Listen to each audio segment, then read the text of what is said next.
Asuransi Syariah UIN SMA Banten. NIM saya atau nomor induk mahasiswa saya ialah 1914 309. Oke teman-teman, saya akan menjelaskan tentang materi yang telah saya pelajari di mata kuliah komunikasi bisnis. Sebelumnya, apakah kalian tahu apakah itu komunikasi bisnis? Baik, komunikasi bisnis merupakan perkumpulan dari sekelompok orang yang memiliki kesamaan nilai-nilai. Para anggota komunikasi bisnis membentuk komunikasi bisnis untuk saling berinteraksi antara satu dengan yang lainnya.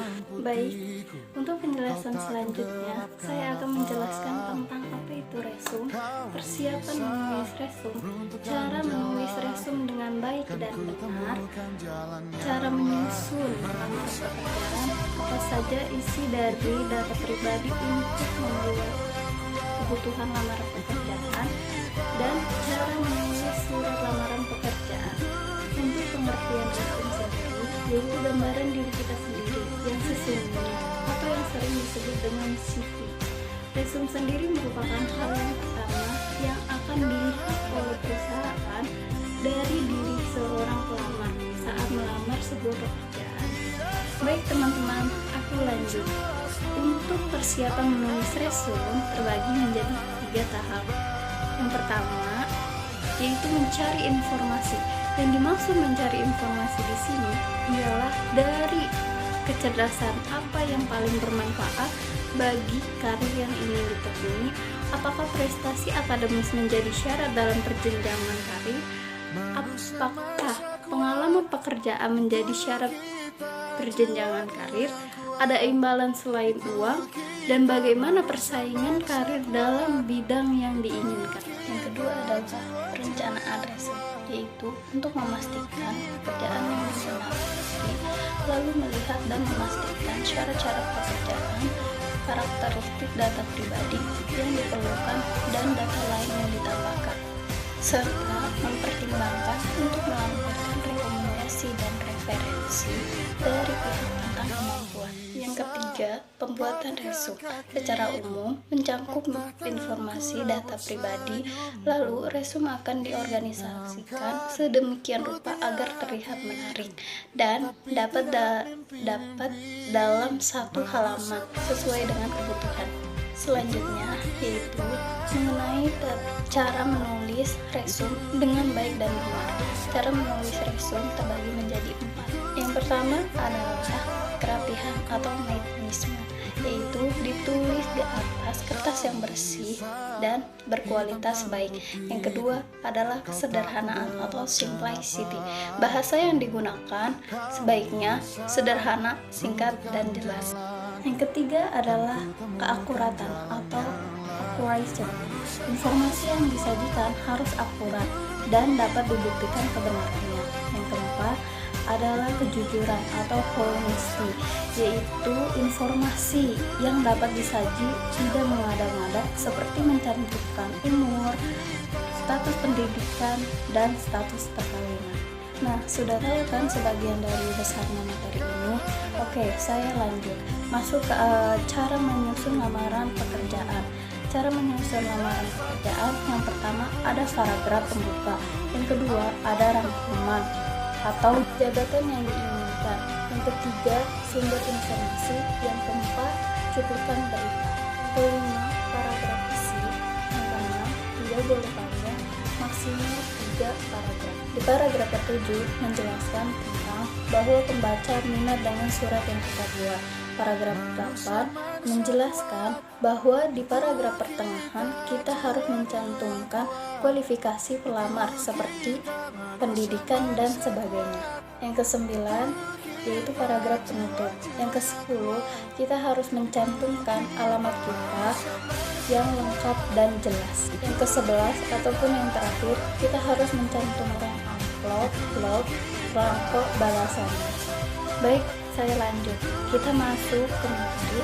Apa saja sih isi dari data pribadi untuk lamaran pekerjaan? Yang pertama yaitu data pribadi seperti pendidikan. Yang kedua, data pribadi merupakan nama lengkap ataupun tempat tanggal lahir. Yang ketiga, yaitu pengalaman pekerjaan. Oke, kita masuk ke pembahasan yang terakhir, yaitu cara menulis surat lamaran pekerjaan. Yang pertama, adanya attention atau perhatian. Yang dimaksud perhatian di sini ialah untuk meyakinkan pembaca bahwa kita memiliki kelebihan yang bermanfaat hingga pembaca tertarik terhadap surat yang kita buat. Yang kedua adalah interest atau menarik. Yang maksudnya menarik di sini yaitu surat lamaran pekerjaan yang kita buat memiliki pesan-pesan yang dapat tersampaikan kepada pembaca. Yang ketiga yaitu desire atau hasrat. Maksud hasrat di sini dapat menumbuhkan hasrat kepada pembaca untuk mengetahui lebih lanjut terhadap penulisan lamaran pekerjaan tersebut. Yang keempat yaitu action ataupun tindakan. Maksud dari tindakan di sini yaitu saran kepada pembaca untuk mengambil suatu keputusan yang berkaitan dengan harapan kita sebagai penulis. Oke, materi tentang resumen surat lamaran pekerjaan telah saya jelaskan. Baik, saya akan lanjut ke materi selanjutnya, yaitu presentasi bisnis. Presentasi bisnis ialah suatu kegiatan yang dihadapi orang banyak, yang dilakukan para manajer atau staf perusahaan yang berisi tentang pengajuan topik pendapat atau informasi yang berkaitan dengan masalah pemasaran keuangan, personal, produksi, teknologi, informasi, atau masalah lain yang berhubungan dengan perusahaan. Seorang pengusaha tidak hanya bisa menguasai bisnis saja, namun harus memiliki kemampuan presentasi kepada rekan kerjanya agar bisa membujuk dan memberi informasi dan untuk meyakinkan rekan kerjanya. Untuk tahapan presentasi bisnis terbagi menjadi 4. Yang pertama yaitu presentasi pembuka, yang kedua presentasi inti, yang ketiga penutup, dan yang keempat yaitu menanggapi pertanyaan. Persiapan presentasi bisnis terbagi menjadi 4. Yang pertama yaitu menguasai topik pembicaraan, yang kedua yaitu menguasai alat bantu presentasi yang baik, yang ketiga yaitu menganalisis audiens, yang keempat yaitu menganalisis lingkungan atau tempat presentasi. Selanjutnya yaitu tips presentasi bisnis. Yang pertama yaitu buatlah pembukaan yang mengena, yang kedua siapkan slide presentasi yang baik dan jelas, yang ketiga yaitu kemas penutup dengan tepat, yang keempat siapkan struktur penyampaian yang tepat, yang kelima yaitu melakukan storytelling, yang keenam libatkan audiens, yang ketujuh perhatikan suara dan bahasa tubuh, yang kedelapan jadilah diri sendiri. Untuk pembahasan selanjutnya yaitu mengenai proses penyusunan pesan bisnis. Proses penyusunan pesan bisnis terbagi menjadi 3 tahap. Yang pertama yaitu perencanaan. Dalam fase perencanaan dirancang hal-hal yang mencakup mendasar seperti maksud atau tujuan. Yang kedua yaitu perorganisasian, mengorganisasikan ide-ide yang dituangkan dalam bentuk draft. Yang ketiga yaitu revisi, perlu ditelaah kembali isi pesan yang dari sisi substansi pesan yang ingin disampaikan. Penentuan tujuan pesan terbagi menjadi 4.